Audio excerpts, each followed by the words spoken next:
historic Gittone Stadium here in Vineland, New Jersey, as we get set for a little scrimmage preseason high school varsity football between the Fighting Clan of Vineland and Williamstown. Kyle Bennett here in the booth, the newly renovated booth for our broadcasting accommodations. Very excited to get going here. And joining me is my typical winter and spring broadcast partner tonight, and that is the one, the only, Marcelino Ojeda in the booth, up from the coaching sideline into the booth. Welcome to the booth for football season, brother. Man, I can't tell you how excited I am, beyond excited, to see a lot of guys who stepped up last year being able to coach on the JV level. As we're getting a whistle blow here, as the clock did not start, according to the referees. But, yes, super excited to be up here again. Totally different area for me now, going from playing to coaching to now broadcasting a sport that I've absolutely loved. So I'm super excited, and always a pleasure to be with you, my friend. It's a blast up here in the booth at Gittone Stadium, and, you know, the whistle blows, the clock doesn't go. Everyone's in preseason form. The season is officially underway. Vineland will get the ball first to start this preseason scrimmage. And it is crazy to think that next week is week 0 regular season action. Thursday night football on the Vineland Public Schools YouTube channel as Vineland takes on St. Joe's Hamilton on the road. Road dogs to start this season are the Fighting Clan. 4 straight games on the road for Vineland, and in a bevy of ways in terms of days they will be playing. They play Thursday, then they play Saturday, then they play Friday, and then they're back to Thursday night football. Vineland's in prime time all season long here on the Vineland Public Schools YouTube channel, almost every day of the week. I was joking. I said we're playing a max schedule this year. Yes, very much. And this team will be tested and tested early, starting with kickoff here for Williamstown, going back deep. This will be Xavier Diaz returning at his goal line. They will stop play there because it is a scrimmage. Xavier Diaz is one of the key returning upperclassmen for this team, has gone through the ranks over the years and has just gotten better year over year over year in whatever position you ask him to play, whether it is on that return team, whether it's playing defensive back. He's played some wide receiver, some running back. Wherever you slot him in on this roster, he's going to show up to play, and he's one of the key players, in my opinion, this season for the Fighting Clan to have success, especially on that defensive side of the ball. Xavier is definitely somebody you want to see step up as a leader, not only as a player, but on the sidelines. What Vineland really needs to develop this year is your captains being your captains, your leaders being your leaders. So having that opportunity this year for Xavier should really boost his confidence and boost his team's confidence. That ball is pitched to the running back for minimal gain there, maybe 2. We'll see where they spot it. You know, Vineland and Williamstown, it's good to have a scrimmage against these two teams. These two teams had some battles a few years ago when they were in the same conference, and a lot of matchups, both regular and postseason, that had a lot of memories. It's good to see them facing off once again, as Williamstown also looking to kind of right their ship. They've kind of, you know, taken a back seat over the past couple of seasons, but they are looking to return to form, and they are always, you know, a team that you can never count out. And it's always good to get some preseason action against a team like that where you can kind of get a litmus test of where you're at. Vineland did the same thing last week with Hamilton. Defense looked good. I was talking to Coach Guzman earlier this week. I'll let you guys in on why I wasn't a little bit. But he was saying, you know, Hamilton had a 4th and 3 opportunity to kind of, you know, go ahead, and Vineland's defense was able to stop them, as Williamstown's defense is all over that play. That's a huge stop for them there.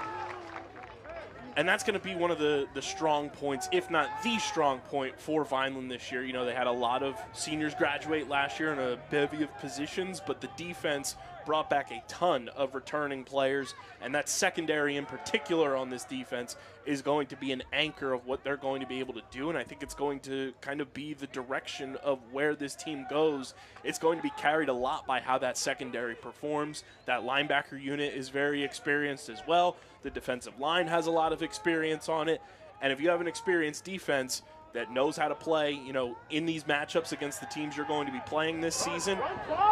That's a huge win for Vineland in a lot of senses when they do have, on the opposite side of the ball, a very young, inexperienced offense for the most part. Defense is going to keep them in games and allow them to be in matchups in the third and the fourth quarter late. And if you get one of those opportunistic turnovers that we've seen this team make time and time again, that can lead to some victories for a Vineland team that's looking to build on a season last year where start 1-5, go on a 4-game winning streak to end the season. Obviously, the Millville game doesn't go the way you want it to, but overall, for a first-year head coach in Coach Guzman, who was hired late to come in, rally this team last year with the coaching staff that you were a part of, and go on a 4-game winning streak, that's a huge boost for the confidence of all the players that are back on this team now that can relate it to everyone that's new to this team that may have been on JV last year that is on this varsity team and say, hey, we know how to win as a team. We're going to teach you how to win as a team as player to player.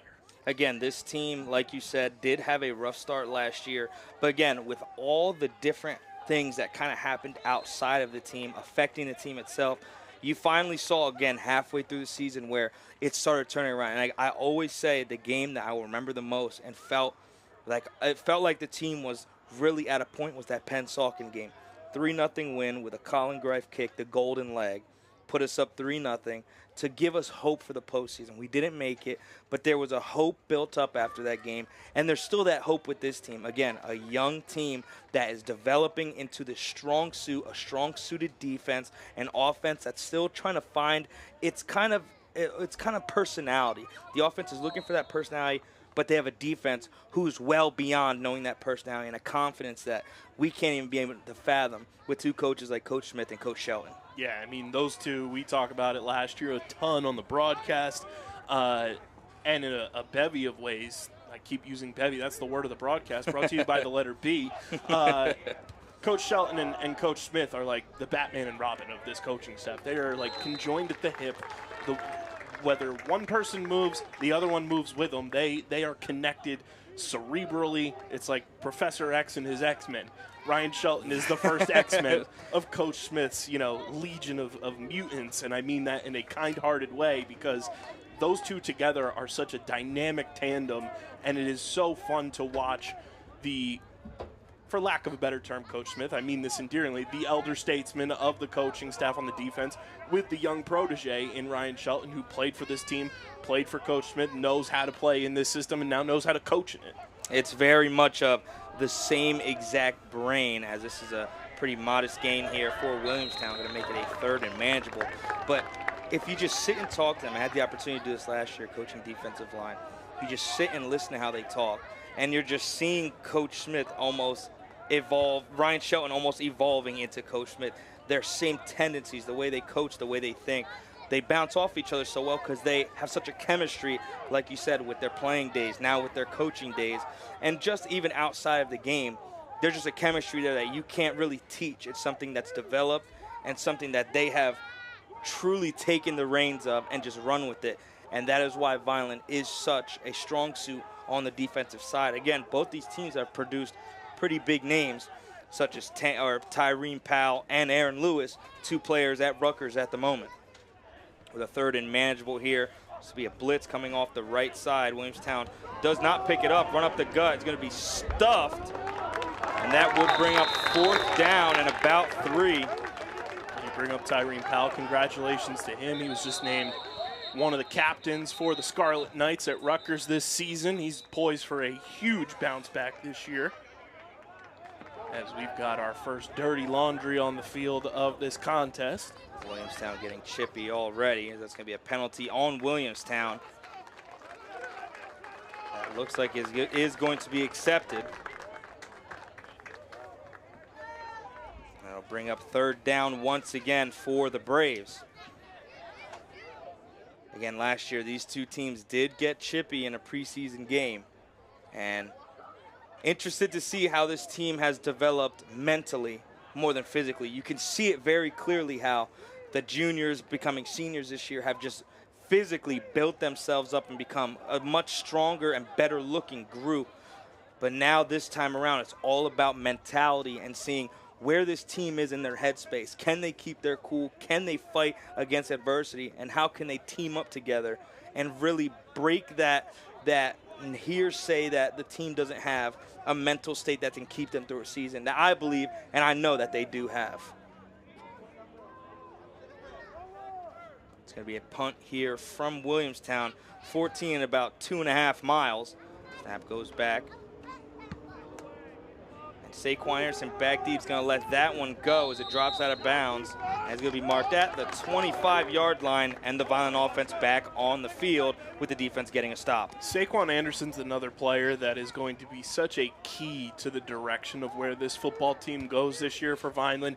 He burst onto the scene last year. It felt like every single week up here in the booth, we were talking about Saquon Anderson making not one, not two, but at least 3 key plays per game for this team, and he is just such a force and really like entrenches himself into the defensive scheme of this team and is able to be one of those, you know, Swiss Army knife type of players while also being somebody who can take over at any point in a game and be, you know, your X factor. And I'm excited to see his leap from last year to this year and what he's going to be able to be capable of another year in this system. Saquon is definitely going to be someone who you will see getting boatloads of offers by the end of the season. I truly do believe that. As now the offense gets set, 3 receivers set to the left. Snap goes back, going to be handed off right up the middle, and instant pressure from the Braves. And that's going to be a loss of 1 for the Fighting Clan, trying to get this offense going and cooking here early in the first quarter. Again, this offensive line, a very young group. Guys that have played in JV together have a type of chemistry, but even with chemistry, there are some learning curves, and that is the point of the preseason. That's the point of training camp and everything leading up to it. This is where they can truly show that they've bonded together. They're becoming one offensive line. They can communicate as well as anything else, and again, this is their best opportunity to do it with Witt manning the helm of this offense for the Fighting Clan. And I'll talk a little bit more about the offensive line, too, after this play because it is going to be interesting to watch them develop as this one's a passing play. It's launched, and it's intercepted by Williamstown, number 22. Brings it all the way up to inside the 10. Do have some more dirty laundry.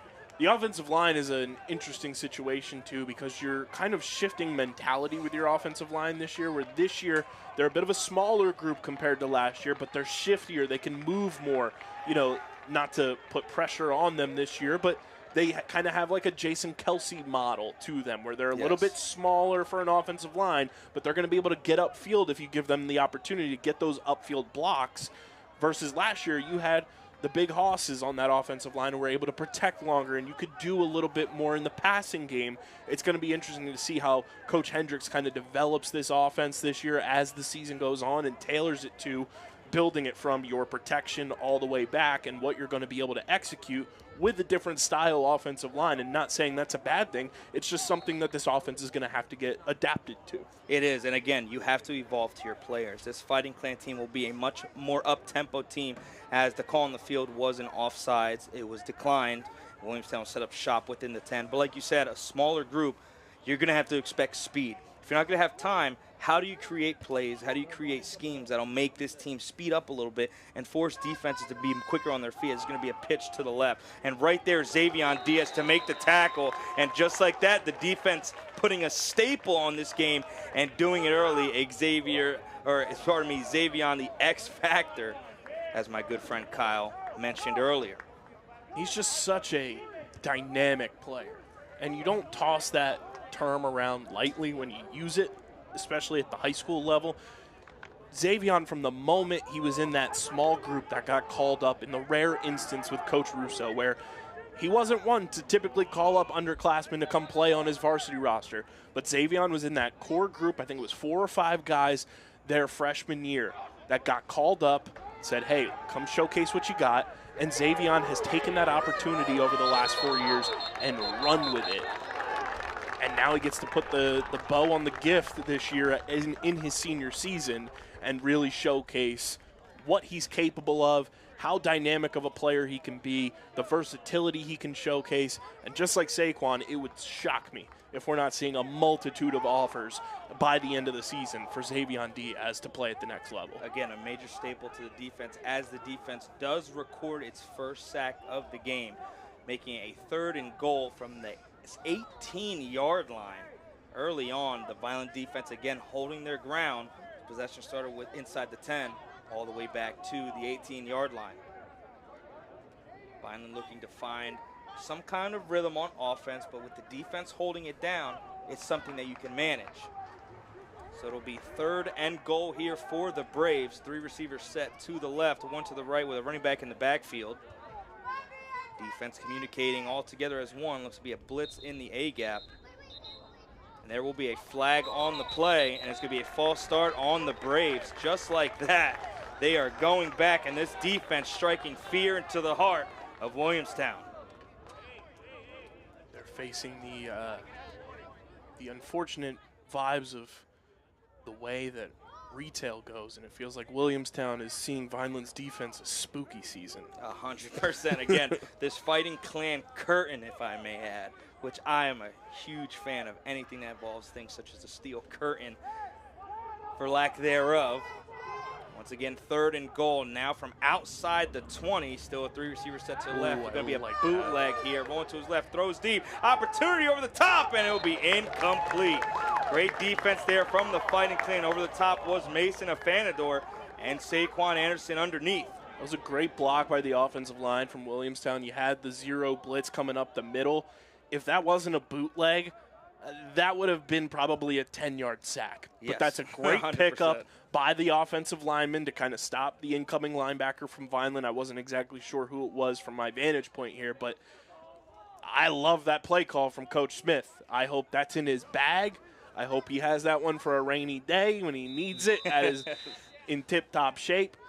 That's a great play to call and kind of test the waters with here in the preseason. Yes, we will see that a lot from this front, including Donnie St. Jean and Denny.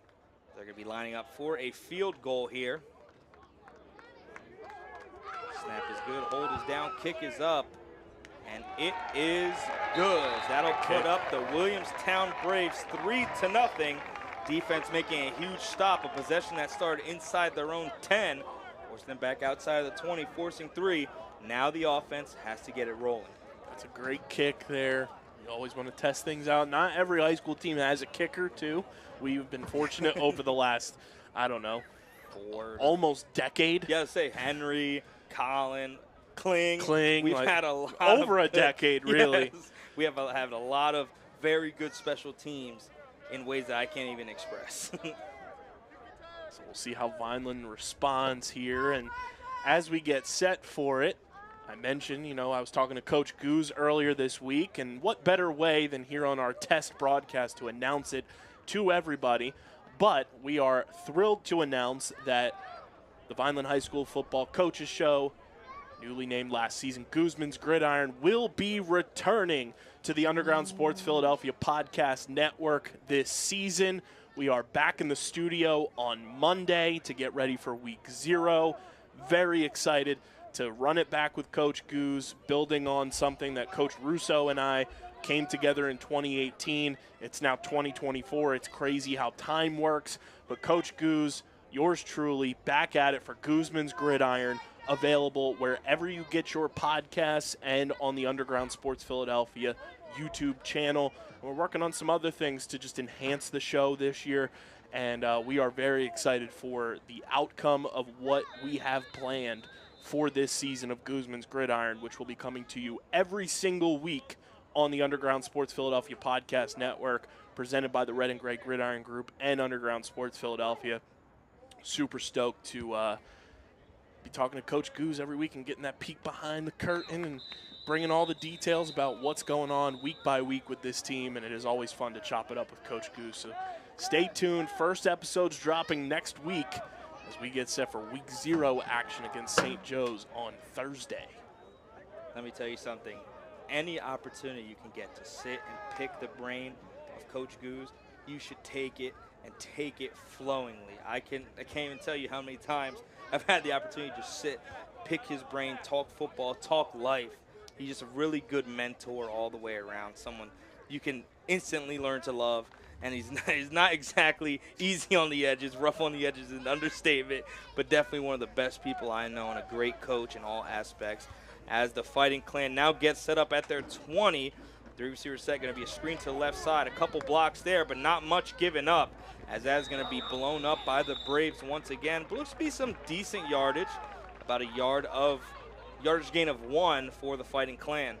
So again, the identity of the team really has to be found and be built before week 0. You know, I'd rather this team right now in this space try things, figure some things out, you know, take some lumps. Maybe things don't work the way you expected them to, but you use that and you go into a hardcore film session to prepare for your game next Thursday against St. Joe's Hamilton, and use this as a true learning experience about what you're able to execute as an offense, what you guys feel you're capable of performing at when it comes to real, you know, when the lights come on, it's a live game session, what you feel comfortable executing. I think that is the key early in the season. I think you as a former player, myself as a former player, can relate to that when it comes to probably those first 2, 3, even 4 weeks of the season, especially knowing that this is a young offense. You want to know what you're comfortable performing with rather than what's being thrown at you with the entire playbook. Go to, you know, Coach Hendricks, go to Coach Goose and say, hey, this is what we as an offense feel comfortable running. Let's keep this, you know, in our bag and keep this in the rotation of what we're going to execute on offense. And then as the weeks go by, say, hey, I think we're capable of doing this. Let's add that play that, you know, we were testing out in the preseason. Let's add that to the playbook. Let's do it and kind of build your playbook as the season goes. And again, it's not even just about building on or just using the same thing. It's about building on those things that you say you're good at. If the team feels like as a whole there are just specific areas where they're like, man, I feel like we are comfortable in this, how can we build on it? Instead of doing, you know, the same thing over and over, how can we develop this in so many different ways that a team expects this, but now we can do this? Things of that nature, it really determines how a team season goes. Again, you are determined by what your team produces. And this team is a smash-mouth football team. Now it's time to live up to that expectation. The defense has done it. Now it's the offense's turn, as it was a quick 3 and out there for the Fighting Clan. And again, set themselves up in a 3rd and long, a place where, again, a run-first offense does not want to be. That'll be a setup for punt. Snap goes back. Kick is off, and it is a high kick. It'll be caught inside Vineland territory. I almost thought he was going to drop that football. That was a tough play. You and I both know that if that was Coach Goose, if that was any coach on our sideline, I would tell you not to touch that ball. We would be hearing poison yelled in our ears louder than ever. Oh, my goodness. Yeah, that one is that's definitely one you don't want your returner going for, especially in the midst of a bunch of players. Yeah. But the Williamstown Braves starting in very good field position on the Fighting Clan 45-yard line, as the defense looks to stand and stand tall once again on the 3rd possession of the game for the Braves. Now, Marcelino, you are a recent graduate of Vineland High School. You played for this team. You played under Coach Goose. You played for a lot of these coaches. What is it, you know, that makes this group of coaches, and obviously last season you were on this staff, what makes this group of coaches work so well together, even in a season that, you know, ended not in the way that they wanted it to, but still to be able to, you know, push forward, go on that winning streak that we mentioned earlier, kind of grind through some of the tough losses that you had early in the season? What makes this coaching staff tick together so well that no matter what the adversity that's being thrown their way, they're able to kind of learn from it, grow from it, and then you get results like a 4-game winning streak, like being able to have that confidence to have a team like Atlantic City come in here in the postseason and go toe-to-toe with them. Yep. What makes it so special about this staff in particular? It's the family aspect. The best way I can explain it, it's a band of brothers. What you know about brothers is you can come to each other, be straightforward with each other, but also if there's a problem or you have a problem with your other brother, you can go at it with each other and be like, hey, this is how I feel. This is how you feel. There's no hard feelings. There's no someone feeling this. Everyone's on the same accord. It's quite literally like a family. Being able to talk to any coach, being able to sit and have a good time with coaches outside of the game. It's something that's being built that I truly loved and got to enjoy last year. It's the camaraderie, the group time, the time that you have spent off the field, on the field, game planning, or just sitting and watching and eating wings together. It's all those things that truly build a good coaching staff, and it brings guys who want to come back. One of the hardest decisions I had to make was not being able to be a part of this coaching staff this year, just because of how much I enjoyed it, how much I loved every aspect of it. Guys like Coach Vizo, Goose, Smith, Shelton, like those are guys I played with or was coached by and got to coach with. It was just a step ladder of different seasons in our lives that we all kind of saw together. Some of them saw us grow, and we saw others grow. And that's just kind of what brought this team together. And that's really where the bond was its strongest. And that's why I think this coaching staff is set for a great future with players coming in, the development of players, and even just this season, there's so much potential. It's about unlocking it within the players. It's very fun walking in today and seeing one of my former bandmates, Donovan Bennett, on the sideline as well. You cannot miss him. I will tell you that much. The Jacked King. This is the first time that someone has ever given Coach Smith competition on the sidelines.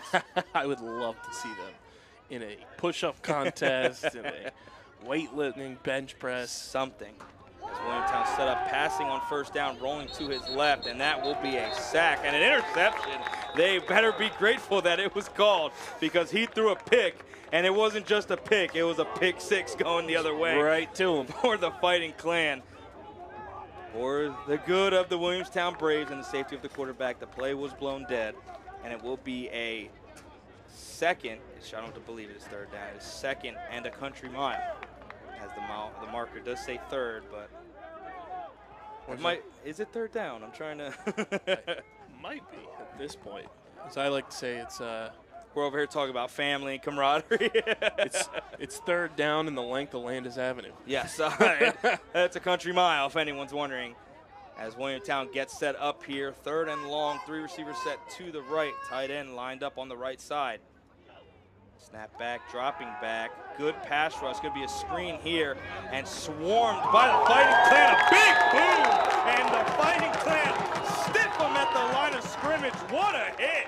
And that is Noah Cruz, a instant leader on this defense, stemming from last year, coming into this year. A huge hit and a huge motivation boost for the Fighting Clan, as they are now going to get the ball back.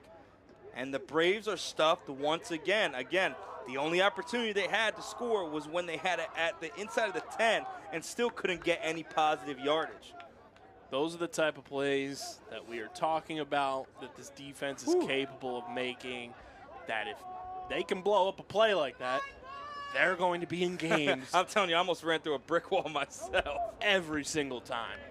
Solid punt from Williamstown there. It's going to take a favorable bounce for the Braves inside the 10, inside the 5, all the way down to the 1 yard line. I would like to see Xavier make a play on the ball, only knowing that they're not going to hit you because obviously you have an offense that's struggling, and now you stick them inside their own 1 yard line. Vineland has a lot of searching to do here on this first play of this fourth drive, as the defense stands tall once again. 3-0 the score here at Gittone Stadium. My name is Marcel, here with my partner, Kyle K.B. Bennett. Fighting Clan down once again, 3-0. Looking to get the offense rolling here inside their own 1 yard line. And I just have to say, walking in here and surprisingly seeing Doug, seeing everything set up in here. Fresh. I'm just so excited that our long national nightmare has come to a close, and that we have this beautiful setup. We have the brand new truck. It was one of those things that was slipped out right from underneath of us in 2021, and it was insane getting ready for this broadcast, hearing Doug in my ears for the first time. That's a safety for Williamstown. They're going to say his forward progress was stopped inside the 1. I don't remember. I'm going to be completely honest with you. I didn't see him getting out of the end zone. He was in the red the whole time for me. That is the half-inch yard line. That is the quarter of an eighth of an inch. But hearing Doug in my ears for the first time and hearing somebody in my ears for the first time since 2020 is truly special. And to have that communication with our, executive producer of these amazing broadcasts that we're able to put on for everybody at home to watch, and just the way that we're going to elevate the product that we put out week over week, not only with football, but just across the board, and having the overall equipment and the ability to do things with it now is going to be fascinating, as now we're going to be at the 132nd line. I don't think there's much space. I don't even think the football is halfway in the end zone at this point, as that is just undisciplined play there by the offensive line, trying to get the hard count, get some yardage. But this offense is stuck in between a rock and a hard place. Yeah. If that's even what can be said about where this possession starts. Once again, 2nd and 11 inside the 1-yard line for the Fighting Clan. We had a couple positive plays on the first drive, but just can't seem to get it going here in this second quarter. And I will keep waxing poetic about Doug and our new setup in just a moment, because I'm just over the moon excited about what we're going to be capable of this year. Is man in motion. This one's handed off. And they got some breathing room. They're out to what seems to be the 4-yard line. They can exhale. Yeah, they can breathe a little bit. You can unclench. But what we're going to be capable of, especially with football this year, with this new setup, with the truck and the capabilities that has for us, you are going to experience a Vineland High School varsity broadcast like never before, and we're going to be able to make this truly what everything was set out to be years and years ago when I was in high school, when Doug was in high school, and even before then with what Vineland Public Broadcasting is going to become. So get on the train, tune in every single week, because we are going to make it truly an unbelievable experience for the viewer at home. And at the end of the day, that's who we do it for. We do it for everyone to be able to tune in wherever they are in the country, wherever they are in the world, because it is on the Vineland Public Schools YouTube channel. So be sure to subscribe. To be a flag on the play once again. Let's see what the call is here. And just seeing all this equipment here and us having our own boxes here to kind of operate on our own is super awesome. Some of the stuff we were talking about before we went live is just, it has me giddy. It's like a kid on Christmas. It's exciting. It's very exciting. Again, this setup is something new to me, and I can't even begin to thank Doug, Gia Masor, all the guys and the higher-ups that you guys don't get to hear or see, but they make these things happen. We can't thank them enough. And they get to bring something that we get to enjoy just as long as you guys. And once again, Vineland here, 3rd and about 9. 3 receivers set to the right. Maybe a drop back here, looking to the right thrown, and that is nowhere close. As the Fighting Clan looks to be getting set up for a punt in their own end zone. Quarterback looked like he was feeling the pressure already and didn't really get a chance to plant his feet and was just trying to get rid of the ball before, the inevitable happened there. You got to kind of know your surroundings, and that's a conversation as a quarterback you have to have with your offensive line, and that's what we were talking about earlier. This offensive line has a lot of things that they're going to learn along the way this year, but the communication between your O-line and your quarterback is one of the most, if not the most important thing on a football team. So they got to be able to communicate and say, hey, I missed that coverage. I got you next time, so that way you can make that throw. It's going to be a penalty on the field for too many men. Too much man. And Vineland will be backed up, something we've heard, I can't say, more consistently than we've had on this possession. It's like if somebody's playing the wobble song and it's just back it up is on loop. Back it up as that punt is going to go. Almost looked like it was tipped. Now drop a reasonable bounce here, going out to the 40, still rolling. And I'm trying to get some air underneath his Noah Cruz, but it'll be down at the 45-yard line of the Fighting Clan as Williamstown sets up shop in Vineland territory for the 2nd time in this game. Now, somebody who is hashtag for the brand, I've talked about this a bunch on past broadcasts over the years. That punt that was just made by Vineland, it may look like something that's like, oh, we're just trying to get out of this, blah, blah, blah. That is one of the most difficult punts that you can make as a punter at any level because you have such a minimal room to move your feet. Yes. If you go a centimeter too far backwards, you're going out of bounds, and that's not what you want to do. Yeah. The added pressure and the added attention to detail that goes into a punt like that, sure, was it not a booming kick down the field? Absolutely not, but that's fine because you are with that added pressure. You are focusing on a number of different things in that situation, and to get a punt to roll to where it is on the field, that's an absolute win for the special teams unit. Out to the 45 is definitely special. It's going to be a pump fake wide open down the sideline. Makes the catch, tackled inside Vineland territory. Good play there by Williamstown. Pump fake the out route, went deep to number 7, and Williamstown with just one play is once again inside the Vineland 10-yard line with a busted coverage. And number 2 for Vineland definitely fell for the pump fake a little bit there. He slowed up, lost his man, and number 7 for Williamstown was able to kind of beat that coverage, knew that the pump fake was coming, and said, hey, I'm going to keep running this go route, and made his move and was able to beat his defender because he faked them out. It's the best way to try and counteract an aggressive defense such as the Fighting Clan. Now Williamstown sets up shop, jumbo formation, strong side to the left, 2 receiver set to the right. Vineland looks to be bringing some kind of pressure. Snap goes back, handoff up to the middle, and that will be a touchdown for Williamstown, and that will put them up 9-0. Waiting on the PAT. 2-play drive, lightning striking for the Braves. Vineland's defense almost looking gassed. How many times they've been on the field early in this game. And that is going to be one of the things to watch with this defense. As much as we've talked about how dominant they can be and have the ability to be, you lose a bit of that dominance when you are playing defense so much throughout a game.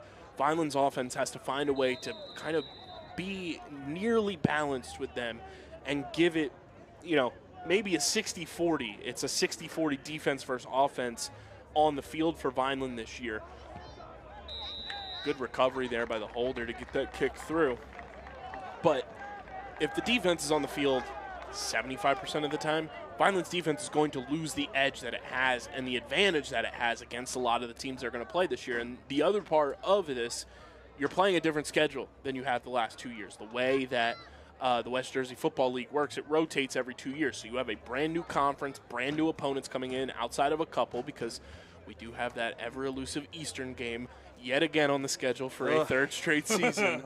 But you're playing different teams for the most part. I think there's maybe 2 repeat or maybe 3 repeat opponents from last season's schedule for Vineland. So you're seeing a lot of teams that you haven't seen in quite a while, if at all, in the history of your team, which is weird to say because of how historic Vineland High School is. But you're going to be seeing a lot of different looks that you haven't seen in the past. And if your defense is out on the field 70, 75, 80% of the time, you're going to gas them and kind of lose that competitive advantage you have with a stalwart defense. And then your offense is going to have to go out there and figure a lot out on the fly. It's demoralizing. The best way to describe it is your defense is your spark plug. Vineland's defense has been the spark plug for years, that we have been made by our defense. But when you're starting to see them lose their wind, starting to have some miscommunication, start to get tired, it's tough for the team because that's who you look for momentum. That's who you look for to get things going. And Vineland just needs to find a way to keep that spark plug sparked, for lack of a better term. Kickoff here for the Braves. Saquon and Xavion back deep. Play will stop right there as Vineland gets set up and ready to go at the 20-yard line. I almost went into marching band mode because they obviously are not here. They're still getting ready for the season, but I was ready to do the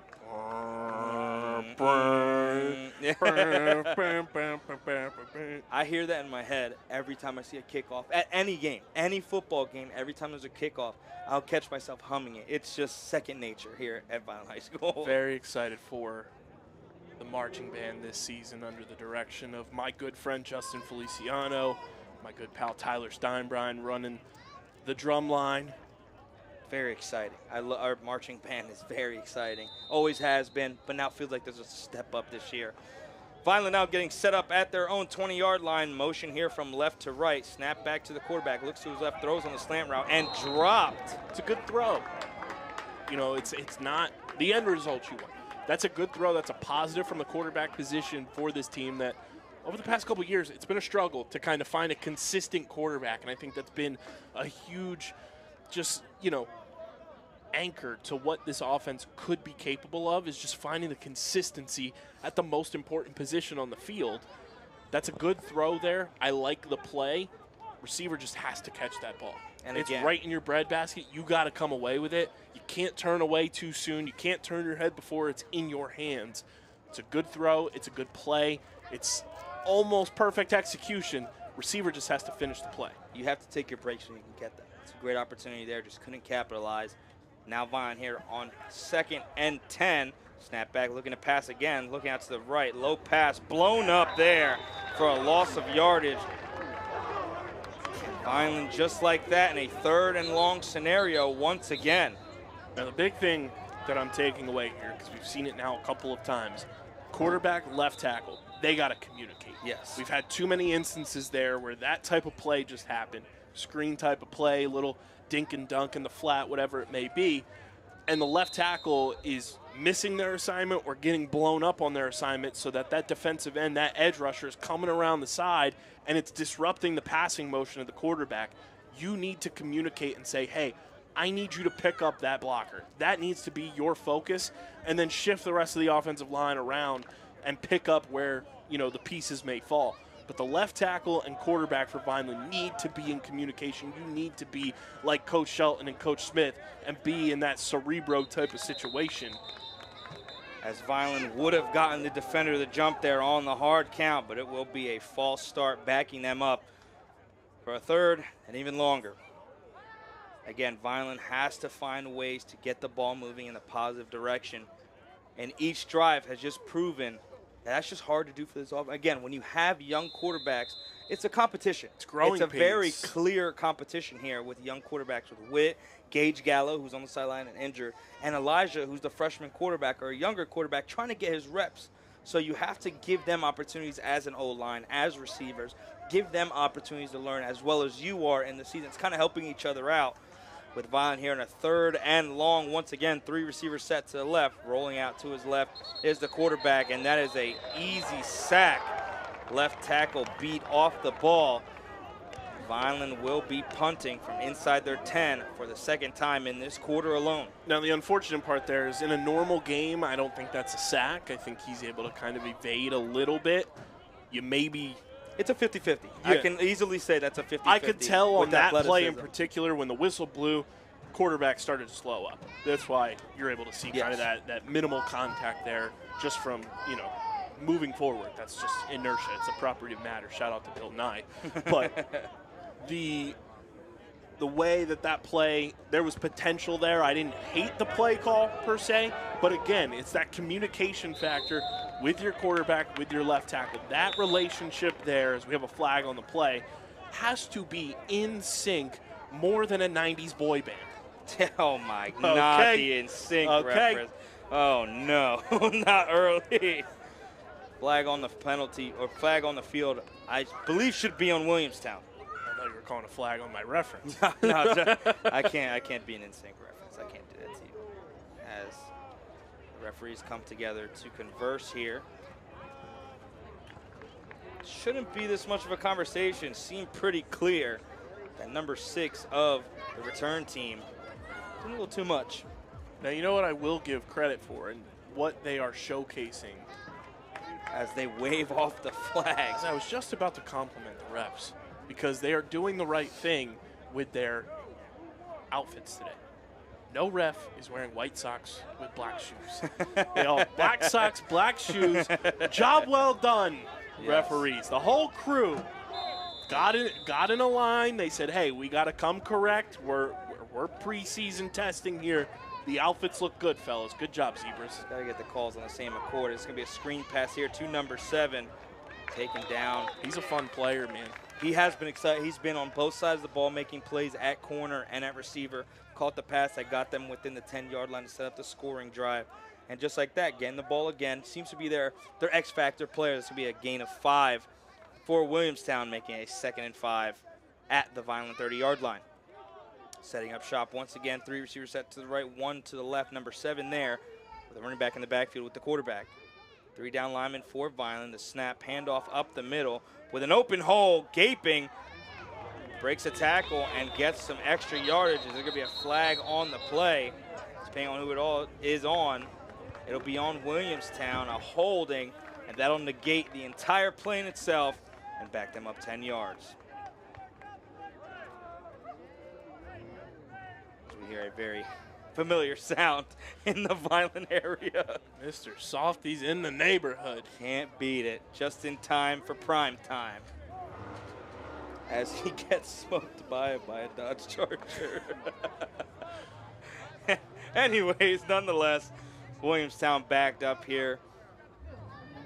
And to be 2nd and 15 from the spot. Do want to remind everybody that Vineland's season starts next week, but it is Thursday night football. Thursday week 0, Thursday, St. Joe's Hamilton on the road will be on the Vineland Public Schools YouTube channel, but it is not the traditional start that you would typically get. It's not Friday Night Lights, it's Thursday night football on VPS. As we have another flag on the field. Williamstown doing way too much there, warranting that penalty. A great gain, but undisciplined football by the Braves, and that'll back them up even further as number 7 does get another opportunity. Again, this is where mental toughness is challenged throughout the season. Doesn't just start during the season. It starts in the preseason. It starts beforehand. And Vineland getting the better of that scenario as it is 2nd and the length of land is happening. It's been a long time since Vineland's played St. Joe's Hamilton. I think the last time they played it was here at Gittone Stadium. Jada Byers, yep. Oh man, he was a an athlete, man. That guy made plays every time he touched the football. I think he scored probably 2-3 touchdowns alone in that game. Finally going to Hamilton. They're newly renovated as it is 3rd down. Yeah, Jada, about 18. Virginia Union University at an HBCU. Good for him. Tearing it up. Williamstown setting up shop here. Another pass play. Blew the whistle, but not a single defender in his area. I mean, if you're Vineland, you'll take it. But Jada's going into his senior season already. Really? Oh, my God. So that's how long ago it was that. That last time that St. Joe's played 5 years ago. Or here. Wow. Sheesh, I'm still in high school. Time flies when you're playing football. Yes, it does. But yeah, it is a weird start, and I want everyone to kind of just have it in their peripherals. Vineland gets started on Thursday night football. At Hamilton. Then week 1, which is technically their second game, is on Saturday afternoon at ACIT. Then they play Friday night football, and then they're back on Thursday. It's a very interesting start to the season. All on the road. Ugh. 4 straight road games for the Fighting Clan this year. Timeout here by what looks to be the Braves on a 4th and very long, expecting a punt. I don't remember the last time Vineland started 4 straight on the road. There's typically been like a week 3 that has been sprinkled in as a home before you go back on the road. But 4 straight to start on the road. It's not easy. And genuinely for this team in particular, I don't hate it because when you go on the road, you bond a lot more. You have those bus rides to the games. Yes. You have that moment before the game, after the game, to be with your teammates. You learn from the mistakes. You celebrate wins. And I think that's going to be huge for a team that does have so much young talent on it to kind of get that feel of what it's like to be in that team environment at the varsity level. It's building chemistry and building memories. Again, after a win, you never forget the bus rides. I still remember all the craziness that we had when we played. But, again, it's good for them. It's good for young men. It's good for guys who play together, who are with each other for such a strong part of the school year. Again, school starting on top of it. These are student athletes at the end of the day, and stuff like that definitely helps the players as well as the coaches and the staff, having those opportunities to be together and game plan before and after games. Yeah, I mean, they've been going at it since season ended pretty much to get back into conditioning and everything, and you go all the way till Thanksgiving. Yep, just like that, as that punt is going to go back deep. A flag on the field once again as that rolls, and is down at the 10-yard line, or pardon me, the 11 of the Fighting Clan. Looking to see what this penalty is about.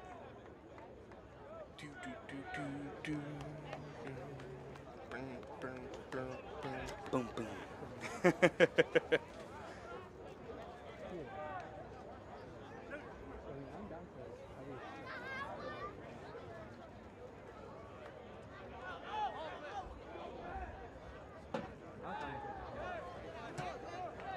Still conversing with black shoes and black socks. Bravo, gentlemen. We await the call. It will be holding on the return team. Vineland will be backed up once again to start a possession with 1st and 15. Again, down at the 10-yard line. And I do have to say, too, this is a preseason scrimmage, simulation type of game.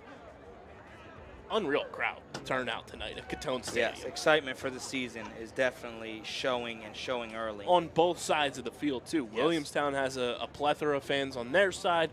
Vineland side, plenty full. It's a good sign, and I want to encourage the students, staff, parents. These first 4 games on the road, it's going to be tough for this team. If you have the ability to do so, go and support this team on the road. It's not that far of a drive for any of the games. They're relatively close, half-hour drives at most. Go out and support this team, because at the end of the day, that's what these kids are going to remember, is that they had support when they were out on the road. They turned, a home crowd into a little bit more of a Vineland crowd. They had that support when they were on the field, and it's going to make it that much more fun and electric when that first home game hits here at Gittone Stadium this year in October.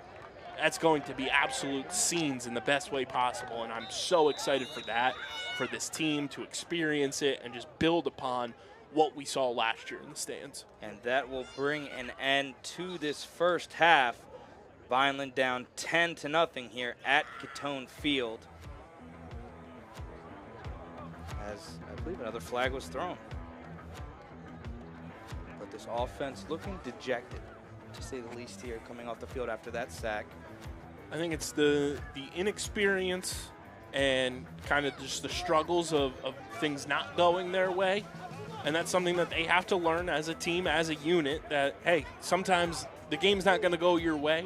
You've got to figure those things out, but you can't let it affect you. You kind of got to, wipe it off, let it go, and move on to the next play. We'll see how it all shakes out after halftime. We'll be back when the teams come out for second half action here for preseason action at Gittone Stadium on the Vineland Public Schools YouTube channel.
Welcome back, everybody. Halftime about to wrap up here at historic Gittone Stadium as we have preseason varsity football going down tonight. Kyle Bennett, Marcelino Ojeda up here in the booth with you.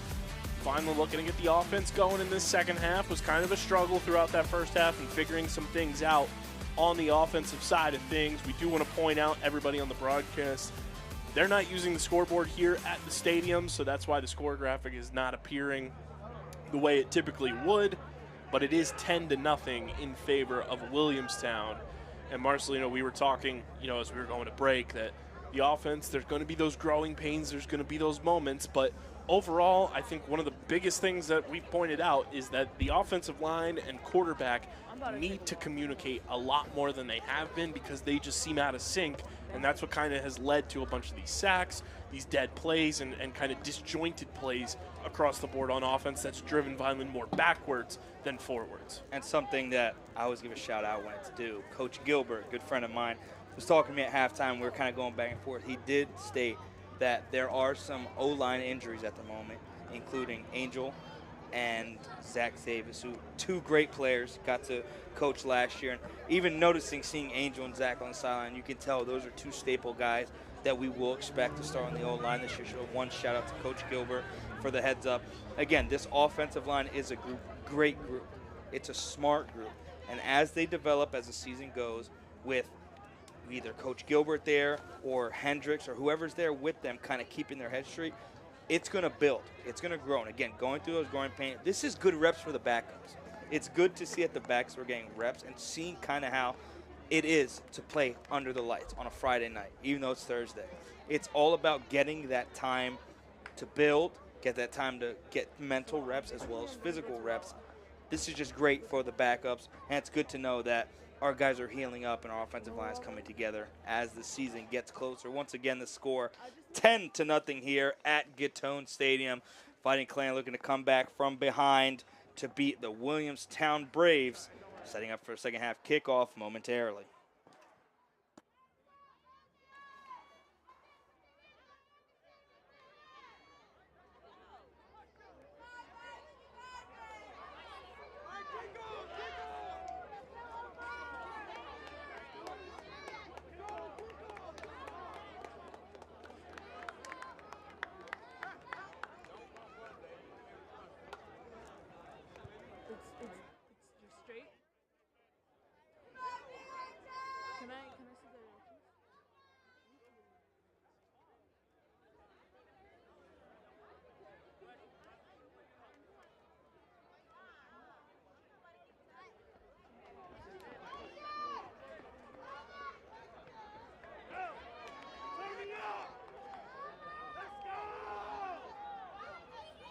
Kickoff about to get underway, and down on the sideline, a special guest just appeared out of nowhere, and that is Vineland High School alumni, two-time Super Bowl champion and current Kansas City Chiefs running back Isaiah Pacheco down on the Vineland sideline in pink and blue.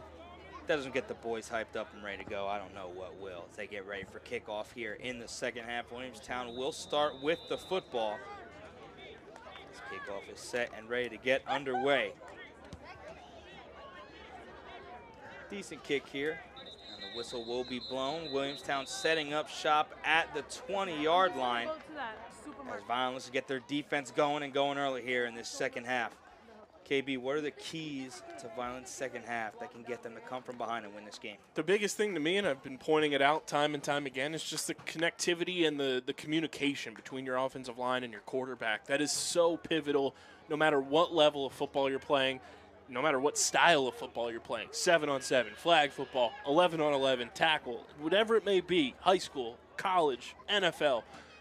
You need to have that communication there. You need to be on the same page as one another, whether it's O-line on the same page as quarterback or vice versa, knowing what's going to happen, because that's just what leads to more and more broken plays that we saw time and time again in that first half. They need to be on the same page offensively, and the defense just has to keep doing what they've been doing. There's been a couple plays where they got beat, rightfully so. Williamstown pulled off some solid plays. That pump fake we saw down the sideline. Defense has been super solid across the board, though, so far, and we'll see how it continues here in the second half. Williamstown starting off this drive with 5 wide as play is stopped by referees here, looking to see what may be the situation. Usually when a stoppage of play happens like this, it's because someone doesn't have their knee pads. But it looks like it may be with the yard markers on the opposite side of the field. We'll never forget the game a couple years ago against Bridgeton, where Bridgeton, half their team did not have their pads on correctly. And it was stopped every second of the game. 5 wide here. Low snap here. Vine has a chance to get in the backfield, and they will get there. Donnie St. Jean and Jose Phoebus, one of the first ones to get there. A low snap beating the Braves early on, and that'll set them up even further back here in this first drive of the second half. Quick pressure early on by Donnie and Phoebus. Donnie is so smart. Yes. And I'm not even just saying like football field smart. Donnie's one of the smartest people in the classroom and out of the classroom. He knows exactly where his opponent is going to be on the field because of the way that he prepares game in and game out. And I'm very excited. That's another player this season that I'm excited to watch his growth from last year to this year, because I think he's going to take such a monumental step forward with the tasks he's going to be asked to do for this team. And having somebody of his caliber, having his brain out there on the field is such a benefit for this defense. It is. Again, Donnie, being able to talk to him last year, being around him, he is a very smart player, and it's about when he puts things together. Like when you kind of see his thought process when he plays, and he's very vocal about his thought process, seeing how he thinks is what turns up on the field. It shows when he plays.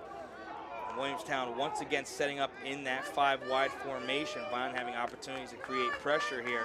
3 receivers set to the left. Snap back, looks to be like there's going to be a blitz on the opposite A-gap here. Snap back looking to his left, throwing wide open here. Blown up in the backfield. What a play. Oh my goodness, a heavy hit in the backfield. And Vineland's off a defensive spark plug sparks the light here in the second half. And now Williamstown is forced to punt. Punt. And there is the 2-time Super Bowl champion Isaiah Pacheco on your screen. That's such a cool moment too, you know, for him to have the opportunity to be home, come out and support this current era of Vineland High School football and athletics as a whole, be on the sidelines with these guys and show his face.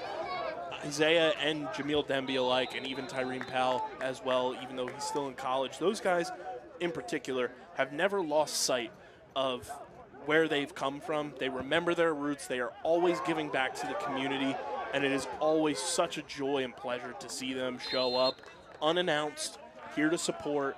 You know, they don't need to make the pomp and circumstance about themselves. That's never what those 3 have been about. That's not what any of our alumni have been about. And I think that is one of the coolest aspects of Vineland High School alumni in the athletics department and just the student body as a whole. When you see alumni come back and support that next generation of student athletes, of students in the classroom, it just brings the connective tissue of Vineland High School as a whole and the history that comes with this school so much more together.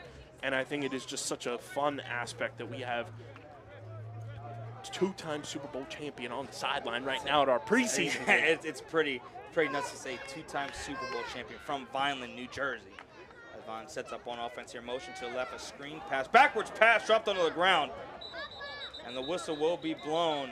A quick loss of 5 for the Fighting Clan, once again going in the wrong direction early in a possession.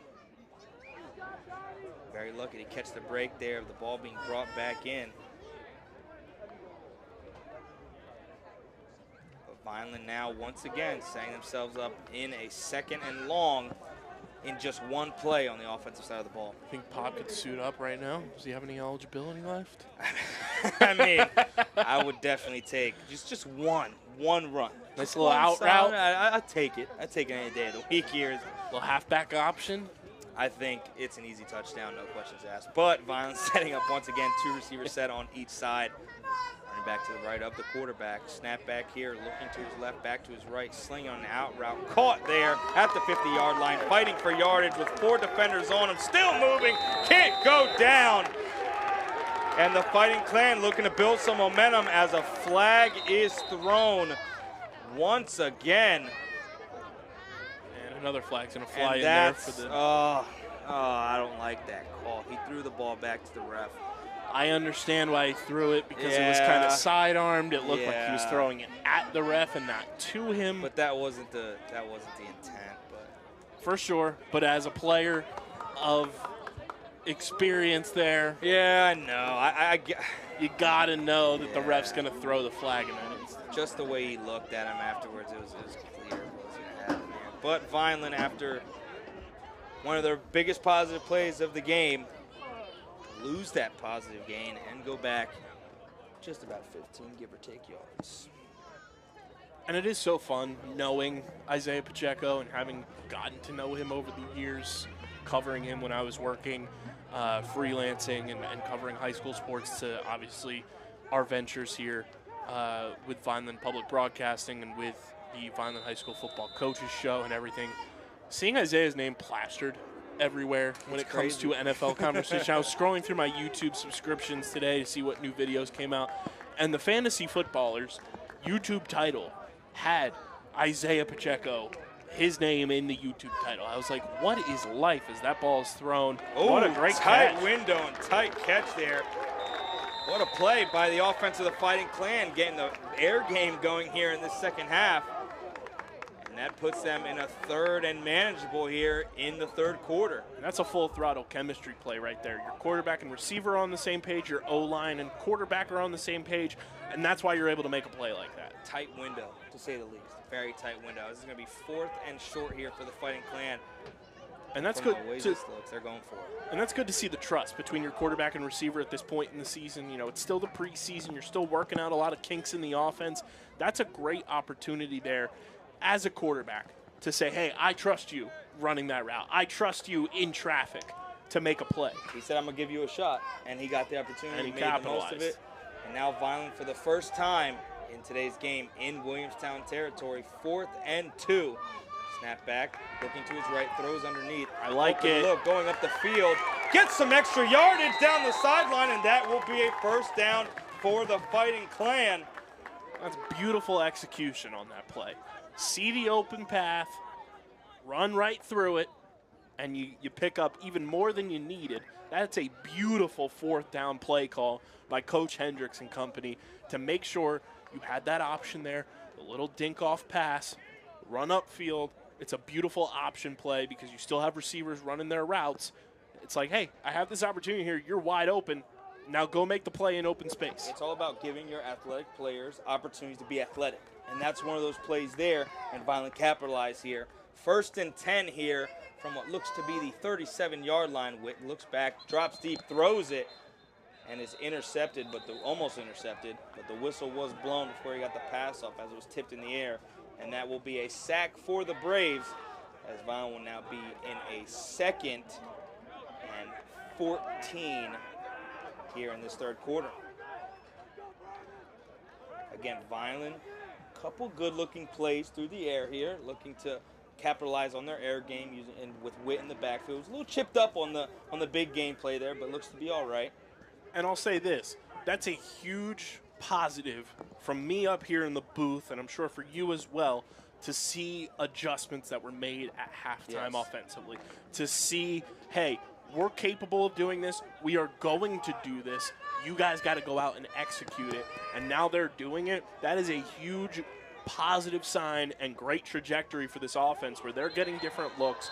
They're seeing the field in a bunch of different ways and able to pull off plays like we've seen on this drive here that will benefit Vineland in the long run. Pulling those plays off in the preseason gives you confidence in the regular season to say, hey, we are capable of doing this. Let's go out and run this play. Yes, as Vineland, once again, a sack there. The whistle was blown, and he'll take it for what it is. It is preseason. Witt is an athletic player. But nonetheless, Vineland still trying to get some points out of their drives here. A couple good plays, but now in a 3rd and country mile here, as looks to be just about 3rd and 18. Pardon me, 19. As the offense runs to the ball here, defense of the Braves gets their call. Obviously a pass here. Let's see what Vineland does. Two receivers set to both sides. Snap back to Witt, looking to his left, back to his right. Goes underneath here to Xavier Diaz. He's going up the sideline, gets a block, and is tackled out of bounds. Modest gain here, but it'll be 4th down. That'll bring out the punt unit for the Fighting Clan. And that's what I talk about with Xavier, being shifty and being able to be such a dynamic player. There's not many people in open space that are going to be able to keep up with Xavier's talents. And that's what's going to be fun as this offense evolves, and if we see Xavier more on offense as well throughout the season. If we get the ball in his hands, he's going to make a play. Yes, and again, getting athletes in open space is what you want to see from this Vineland offense, and that's what we saw in that last drive. Now let's capitalize on it on the next possession, as Vineland will be punting here. A little bit of a high snap, brought down. Good boot here, going to the left, hauled in, and Williamstown will start this drive with what looks to be the 19, but guarantee it will be going back. And the fun part about Xavier is when you get the ball in his hands, it could come in all 3 phases of the game. Yes. Offense, defense, or special teams. He's capable of making a play in all 3 phases, and that's what makes him such a dynamic player. Certified athlete. That's what we want to see here from the Fighting Clan. As we'll see what the flag is, but it is on Williamstown. I believe it's unnecessary roughness again. It's again mental reps not being taken advantage of by the Braves here, and that will back them up inside their own 10-yard line as the ball is spotted just at about the 10-yard line to start this drive for the Braves. Violent defense back out there after slamming the door shut on the first drive of this second half for Williamstown.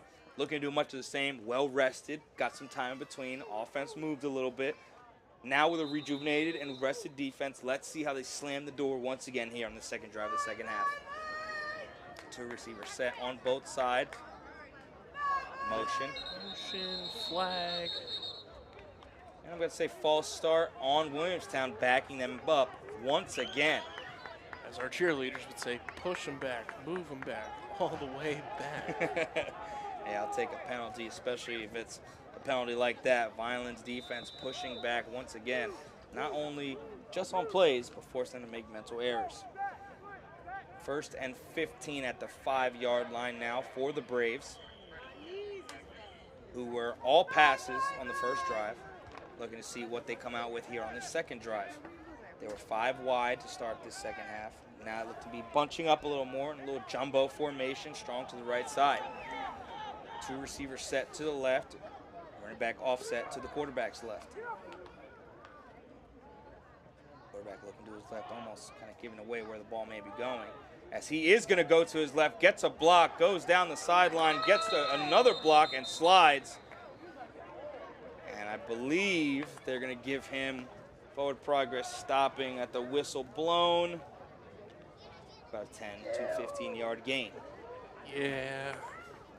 Not much you can do there. When the quarterback gets that deception on you, smart read option, goes read option on that, there's not much at the high school level that, unless you are an elite caliber player, which Vineland has high quality players on this defense. Don't get me wrong. On the defensive line, yes. But that's just a flawlessly executed read option there, and there's not much you can do to stop that. Yes, again, you hold contain as much as you can. Your eyes get caught on the running back.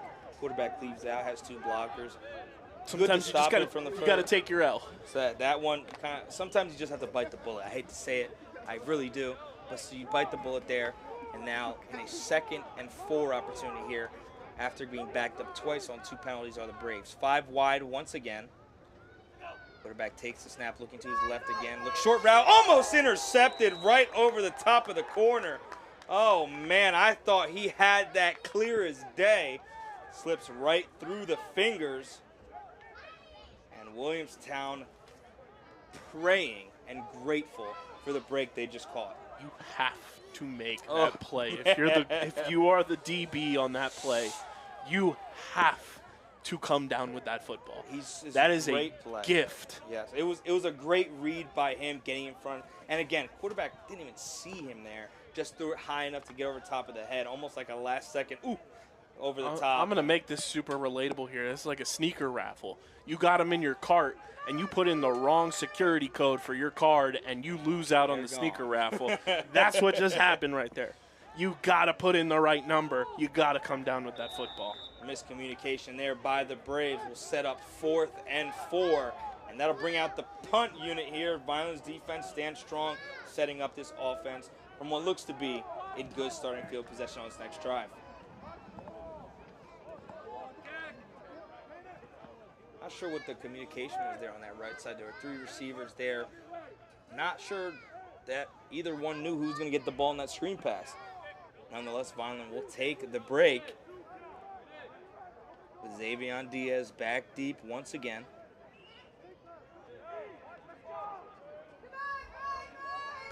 Vineland with an opportunity to start this possession in Williamstown territory.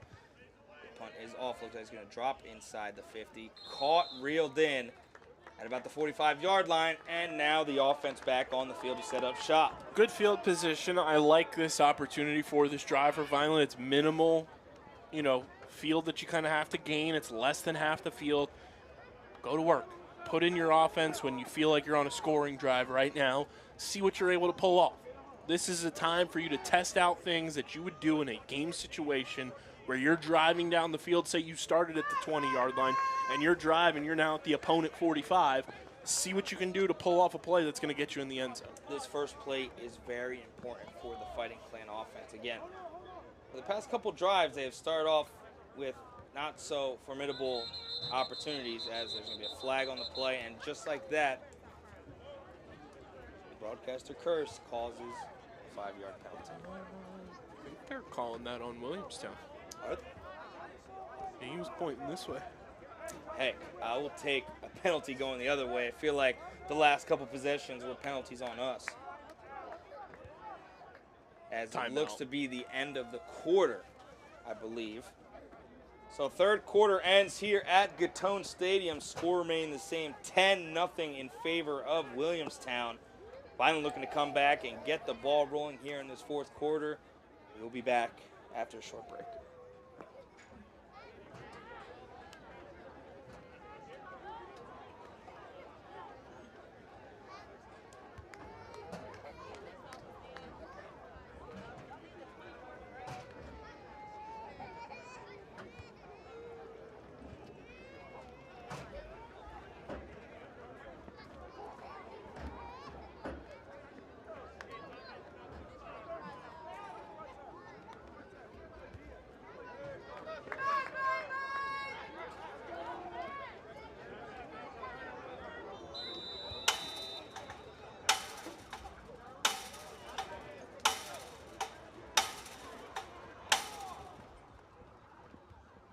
First play of the fourth quarter here for the Fighting Clan, looking to run to the right side. Looks to be a loss of a couple yards here as Diaz goes to the sideline, maybe a little shaken up. Vineland now 2nd and 11 here.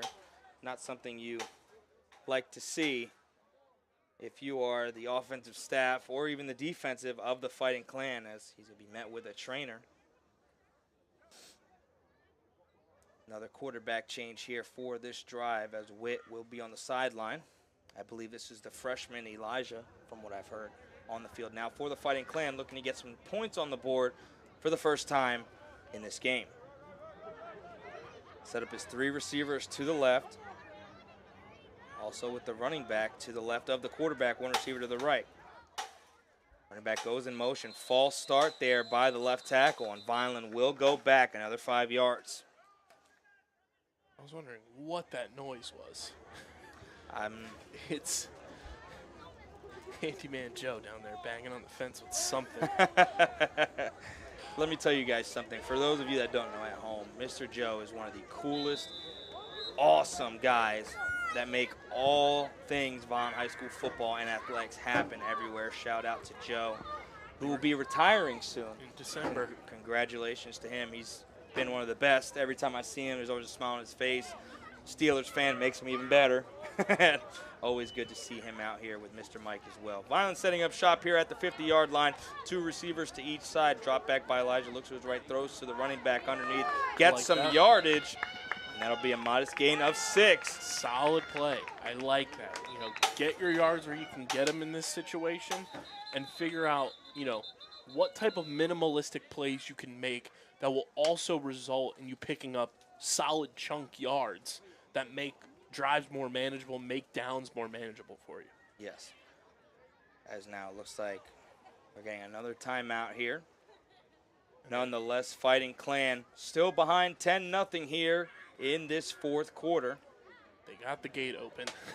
The gate has been fixed. Mr. Joe has fixed it once again, shaking hands with Naheem Anderson, another alumni of the Fighting Clan. Good to see Naeem every chance that I get. Chopping it up with Trainer Dara. Another shout out to very important people for the Fighting Clan.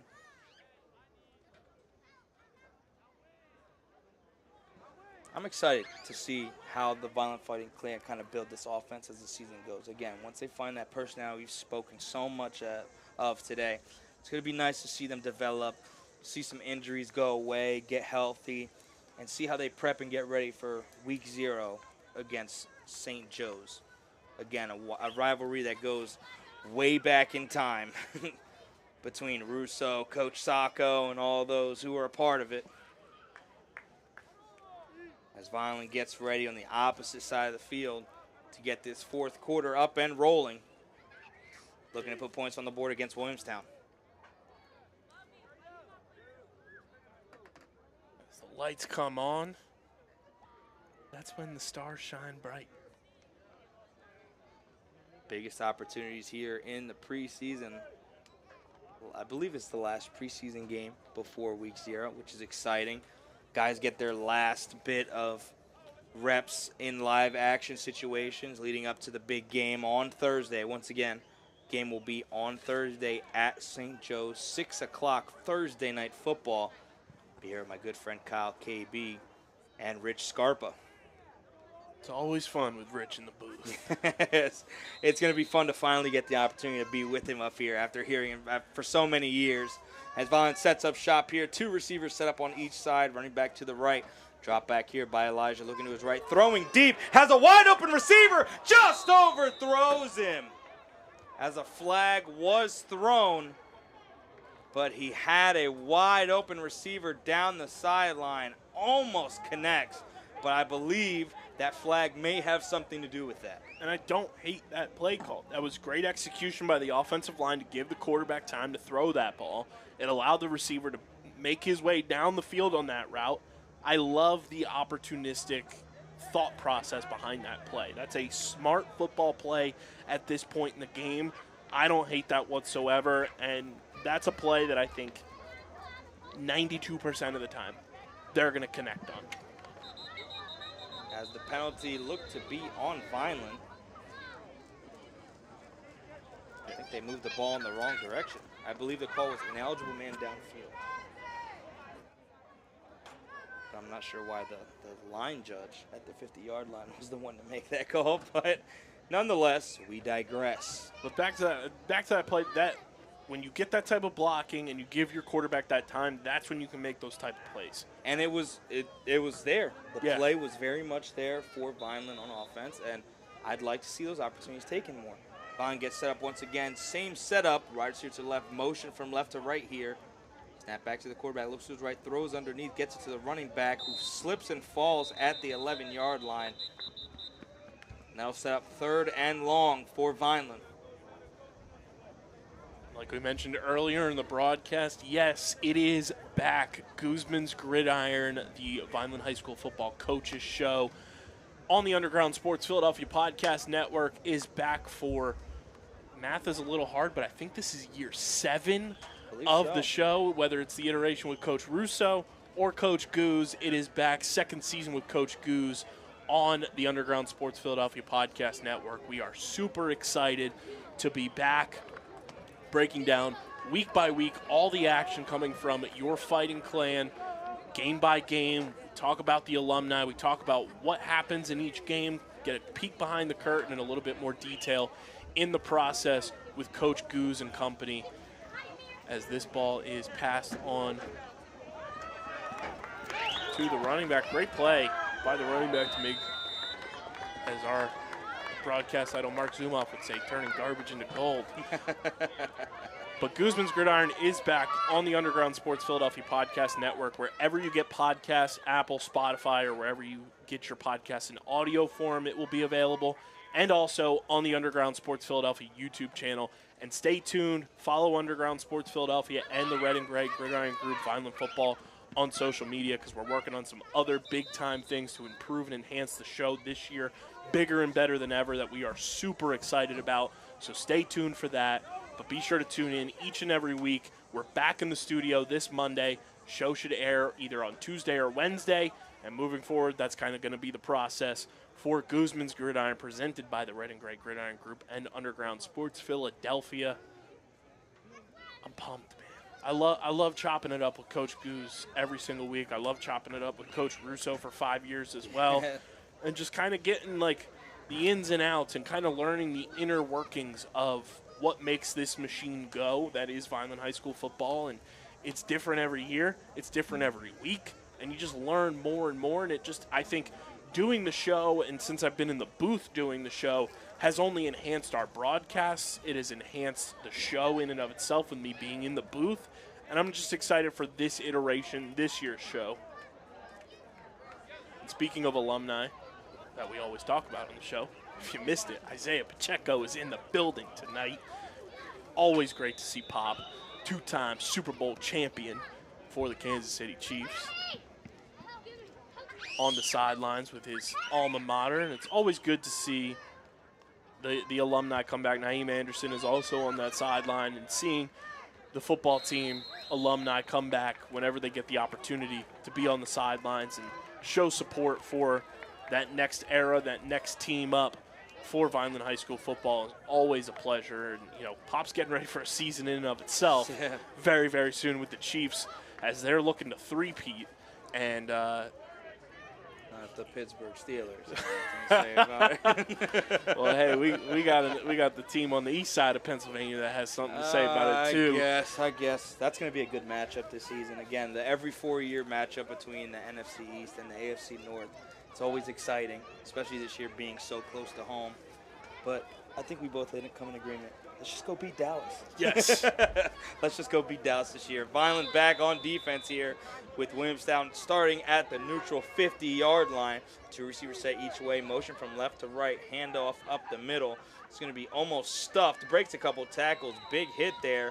But not after a gain of 4 for the Braves on the first play of offense. I do got to ask you about this, too, because it's hashtag for the culture. And I talked with Jamil Demby about this after his football camp when he came on Underground Sports Philadelphia. Check that episode out for sure.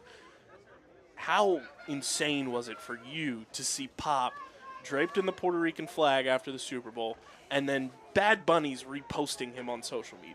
I like, for me to just throw my culture into this, I can't tell you the hype. Like, you just feel this pride where you just have to bring out like a drum or something and just start going nuts. Like, chickadoo, chickadoo, chickadoo. Like, you just see it and get excited as that play stopped for no gain. It's not only Vineland pride, Puerto Rican pride, Vineland pride. Like, it's just so much culminating into one person, one group. And seeing it's one just of our exciting. own, yes, like, it's just exciting. evolve into a celebrity. It's crazy. Like, it's so crazy to think, like, people I've never known before, like, just talk about sports and be like, man, Isaiah Pacheco would be a good fantasy player. I'm like, it's just so crazy. It's so mind-blowing, and it still doesn't hit me sometimes. So I'm like, we've all known him almost our entire lives, Williamstown, looking for an underneath pass with a huge hit almost looming as he gets boomed behind the line of scrimmage, loss of 1.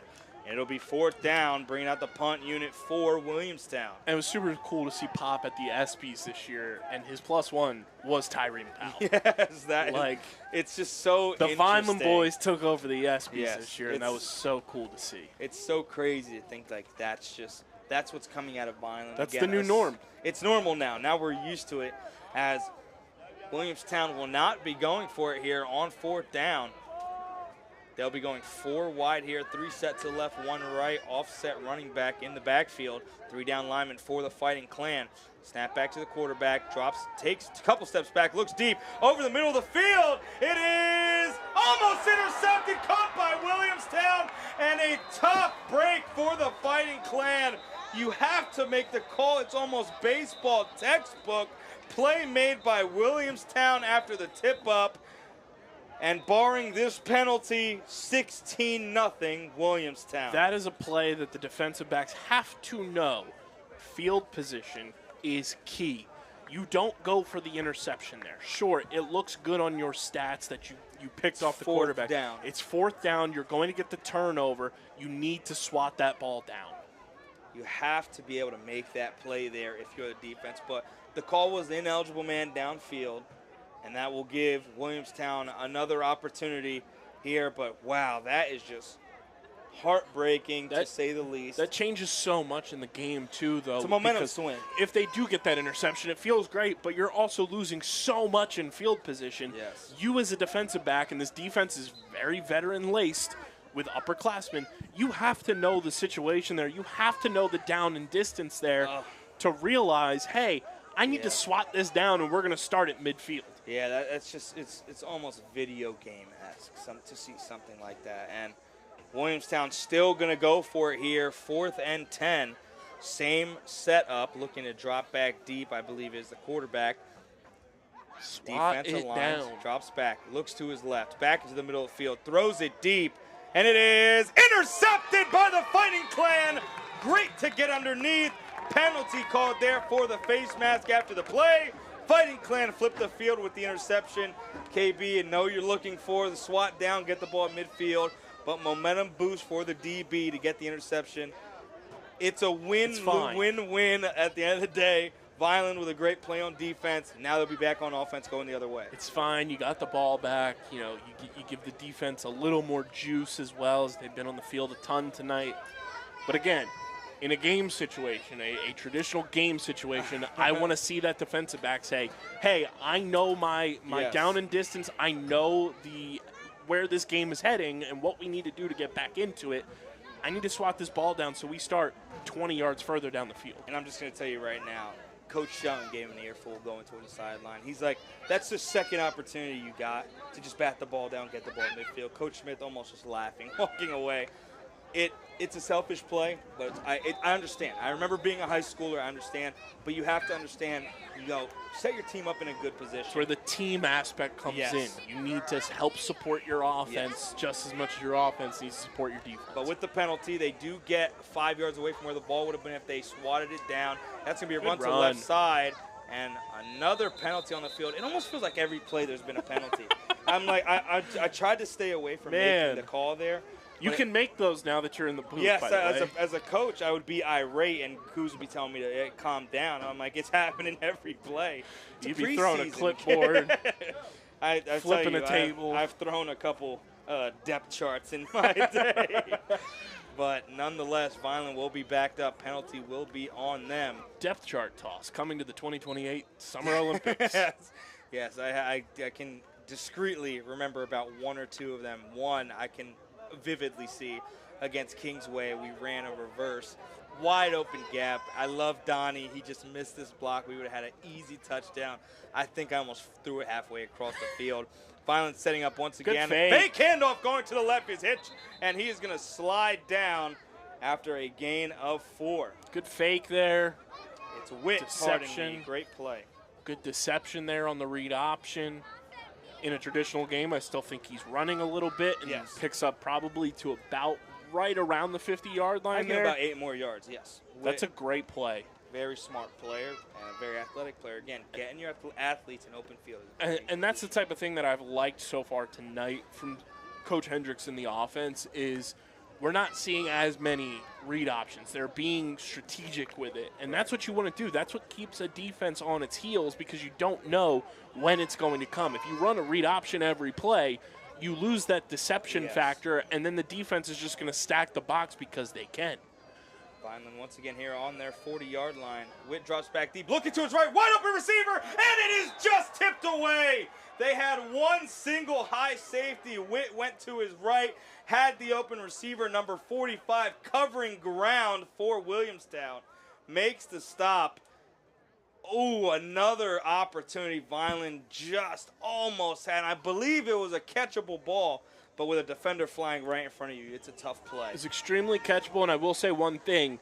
That's a play that, as a receiver, you're running that route, you have to be prepared for that because in most situations you're going to be going one-on-one when that play happens.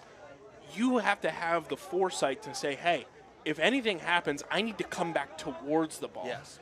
That didn't happen there from the receiver for Vineland. He kind of just kept running his route and kind of got stuck there as soon as he sees the defender fly in and disrupt the route. You have to have the foresight to come back in. That's a great throw on the run there. And great yards after the catch to pick up the first down for the Fighting Clan. But as a receiver, you have to have the foresight to say, okay, I need to come back in a little bit and make a play on the ball and really showcase my athleticism to go up and get the ball for my team and progress this drive forward. That's a preseason play there. Yes, and again, another great play there. That'll give Vineland a first down. Great second chance effort there. But again, it's the learning curve. It's about finding what works for you at each position. Some of these players are playing these positions for the first time as they've played others before. Now Vineland getting set up here at Williamstown's 45-yard line. Motion over to the left, the receiver's that way. Witt drops back, looks to his left, throws in the middle of the field, intercepted. The Braves have the ball going the other way. Miscommunication there. Going the other way is the return man trying to catch the corner, and it's blown up.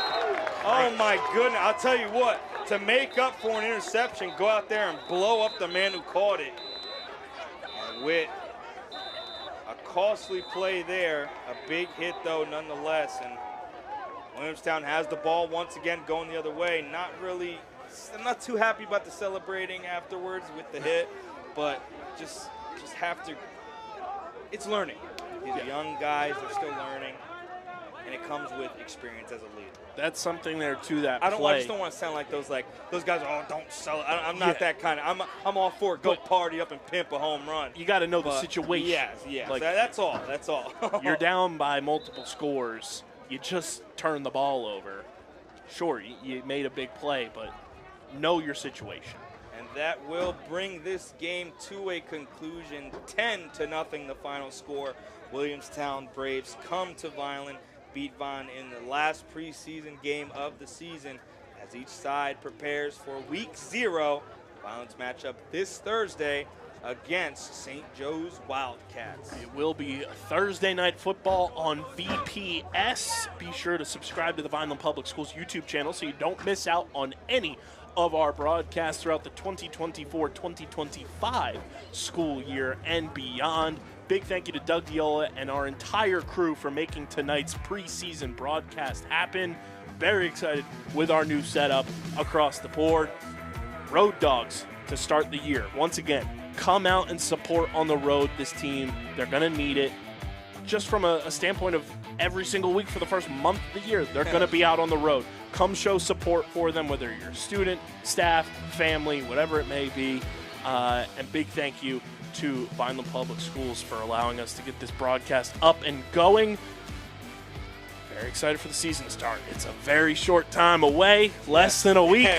Week 0, it will be myself, Rich Scarpa, and joining us this year on the broadcast will be Marcelino Ojeda for football season.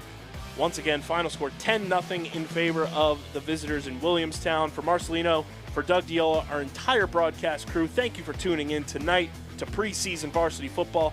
I'm Kyle Bennett. Have a safe and wonderful weekend, and we'll see you on the road, Week 0, Thursday night football at St. Joe's Hamilton.